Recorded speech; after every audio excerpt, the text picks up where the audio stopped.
আওয়ামী লীগের জন্য বিরাট সুখবর। অবশেষে সব জল্পনা কল্পনার অবসান। সেনাপ্রধান জেনারেল ওয়াকার-উজ-জামান সরাসরি ঘোষণা দিলেন, আওয়ামী লীগের মিছিল সমাবেশে কোনো আইনি বাধা নেই। এতদিন ধরে একটা গুজব ছড়ানো হচ্ছিল যে আওয়ামী লীগ আর রাজপথে নামতে পারবে না, কিন্তু সেনাপ্রধান আজ সেই গুজব উড়িয়ে দিলেন। তিনি স্পষ্ট ভাষায় বলেছেন, বাংলাদেশ একটি গণতান্ত্রিক দেশ।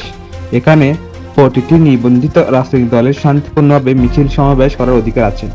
আইন শৃঙ্খলা মেনে অনুমতি নিয়ে আওয়ামী লীগ চাইলেই সারা দেশে তাদের রাজনৈতিক কর্মসূচি পালন করতে পারবে। সেনাবাহিনী সবসময় জনগণের এবং সংবিধানের পাশে আছে। সেনাপ্রধানের এই এক ঘোষণায় দেশজুড়ে আওয়ামী লীগের তৃণমূল নেতাকর্মীদের মধ্যে উচ্ছ্বাস উদ্দীপনা ফিরে এসেছে। অনেকে বলছেন, এটাই ছিল সময়ের সবচেয়ে বড় সিদ্ধান্ত। এর মাধ্যমে প্রমাণ হলো, আওয়ামী লীগকে দমিয়ে রাখার কোনো সুযোগ নেই। রাজনীতির মাঠ এখন সবার জন্য উন্মুক্ত। তাহলে কি খুব শীঘ্রই ঢাকা সহ সারা দেশে আবার রাজপথে নামছে আওয়ামী লীগ? আওয়ামী লীগের এই কামব্যাককে আপনি কিভাবে দেখছেন? কমেন্ট করে আপনার মতামত জানিয়ে দিন। আর সবার আগে সব রাজনৈতিক আপডেট পেতে সাবস্ক্রাইব করে রাখুন।